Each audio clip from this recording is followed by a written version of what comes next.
Ini segmen yang dinanti-nantikan oleh Sahi. Oh, betul, ini satu segmen yang menarik, satu sukan yang baru tapak lagi di Malaysia, tak sampai 11 tahun atau 15 tahun kalau tak silap saya. Betul, sebabnya kenapa saya kata itu dinantikan oleh Sahi, sebab Sahi adalah seorang yang memang sangat giat bersukan. Tengok badan kan?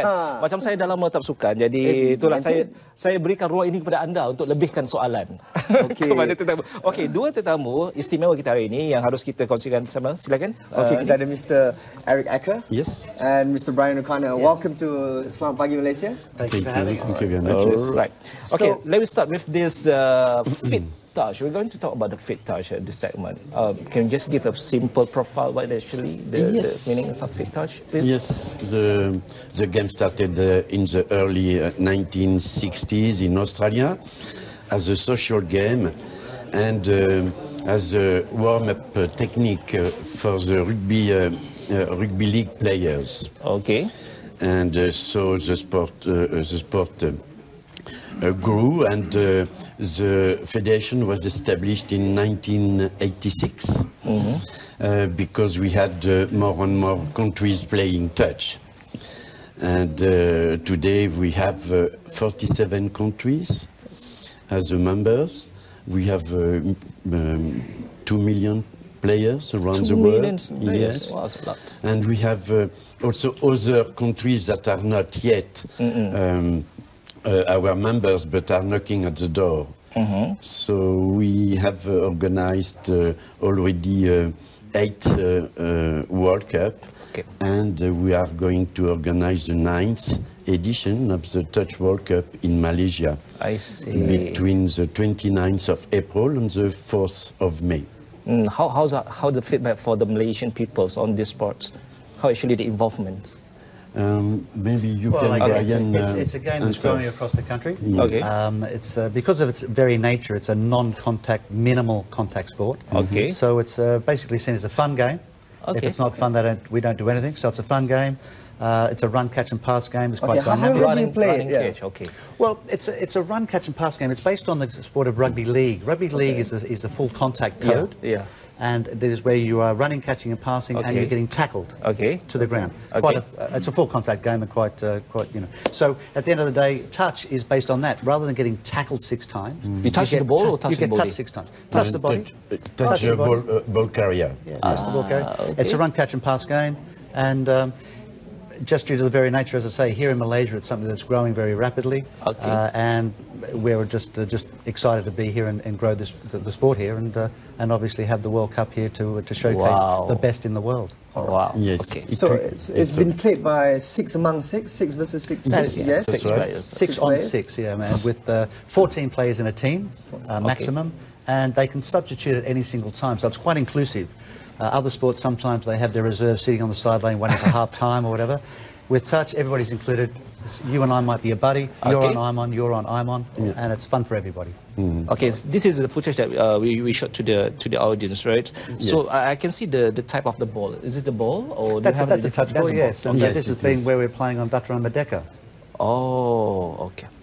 This is quite similar to the rugby, but it's just a very minimal touch. Yes, it's more evasive. You avoid the contact instead of the rugby. The rugby it's more a fight and contact. You have here. You don't have a kicking game. You just pass the ball from one attacker to another one. Okay. And you need a minimum of infrastructure to play, you know, just a few cones on the field. So it's easy to set up. It's great for the kids, you know, boys and girls, everybody can play until the senior competition. Even you could play. Well, it's a low-cost game because you don't need goalposts or pads or boots or a lot of equipment. No. Just the ball and away they go. And you just could use half of the football field to play the game. Yes, but you see, we are 6 on the field, so it means you have about 10 meters to defend. So it's quite a lot of intervals that you can the attack can pass through.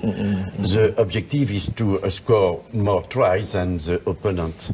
So you try to pass through the defense, and the defense has to touch you to stop your progression and to avoid you to score. So it's easy, and you have six attempts as an attacking player.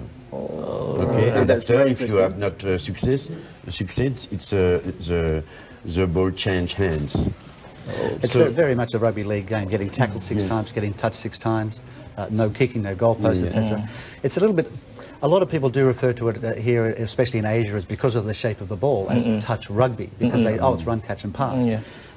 I guess the easiest analogy would be to say, similarly to basketball and netball. We both know basketball and netball use a round ball. They both score by shooting into a hoop, but they're both very different sports. All right. With rugby and touch, they use a similar shaped ball. They score by putting the ball over the line. But apart from that, they're really poles apart as far as I can imagine it was a very fun sport actually for all categories. Okay, now we talk about the organizations of the World Champions going to be held in Malaysia. In Kuala Yes, Lumpur. so it will be the biggest touch World Cup, you know, with 117 teams, 26 countries will participate. And 2,400 players and referees, so it's quite a lot of people. And it's Brian and his crew who is organizing the World Cup here.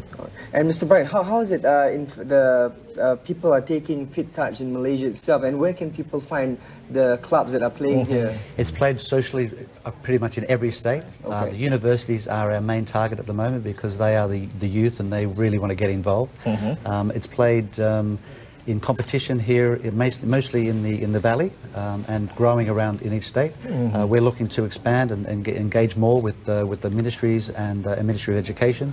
And it's a process, and we're getting there. But it's regarded by the Malaysian government as a high potential sport. And again, due to the very nature of the game, that it can be played by both male and female of all ages. And basically, if they want to just play as fun, they can. But if they want to, there's pathways to play competitively for age groups. And then, of course, if they want to go all the way, we have 3 Malaysian teams playing in the World Cup here, which is being staged at the Taman Equestrian Putrajaya, just in almost 6 weeks. So our 3 teams are working hard and looking forward to the challenge. How's the Malaysia team? Well, look, you know, like any sport, this is the first time they'll have contested this at this level. It's a matter of they've got their goals set, but realistically it's a matter of having Malaysia competing in the event, representing Malaysia, and learning. Every nation had to start somewhere, and this is the starting point for most of the players. We have had our first entree into the World Cup was in 2015, the previous event held every 4 years in Australia, and we took an open men's team. Well, surprisingly, possibly to them, they actually had a win and a draw. So having 1 win in the World Cup is quite a feat. So let's see how we go in 2019. And your plans for development of Fit Touch in Malaysia? In Asia, we have already 11 countries playing touch. We have China, we have Japan, we have Philippines, Hong Kong, Singapore, etc., etc. So we are setting up the Asian Championship, who will involve all these countries. And also we have, because it's a huge demand, especially in China, we are setting up a sport development program for Asia with our main nation, which are Australia and New Zealand. So they come and they deliver coaching course and referee course and so on. So this is going quite well. And this game is quite suitable for the Asian population because you need flexibility, you need speed, you need good vision, and yes, they succeed quite well. And I'm sure in few years' time they will be at the top of well, if I can add to that, when you take the challenge of brute strength, and in some sports, and height in others, basketball perhaps. For touch it doesn't matter.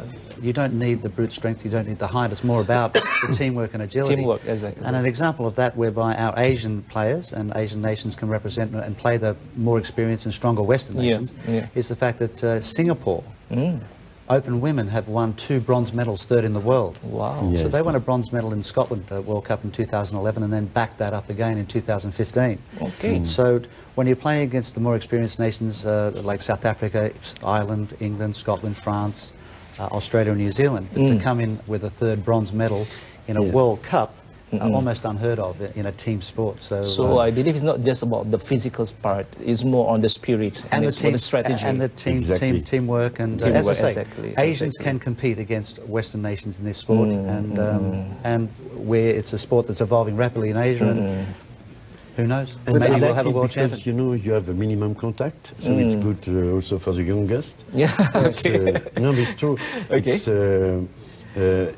It's prefer this kind of games than the one where you have... See, it's to everyone. So it's to everyone. In all honesty, Eric, let's face it, it's good for the old guys as well. Yes, Well, it's true. It's true. So are you guys playing? Are you playing? Okay. Sure, and I'm still refereeing. Eric is still refereeing. Yes, I do, yeah. You're refereeing. The 2019 World Cup has 11 categories of competition. There's the 3 open categories, which is the elite players. But that means there are 11 categories of senior division players playing in there over 27s, 30s, 35s, 40s, 45s, and even a 50 years this men's year. seniors category. Yes. They are. So it's a sport that they play from young right through their entire life. And the women can play, and the men can play, and we have also some mixed teams. But yes, men's and women's, it's really the sport for all. Okay. Okay. Yes. Where will be held on these competitions? Taman Equestrian, Putrajaya. Putrajaya. We've been partnering Okay. since 2012 and 13 with the Asian Club Championships with the Pervidana and Putrajaya.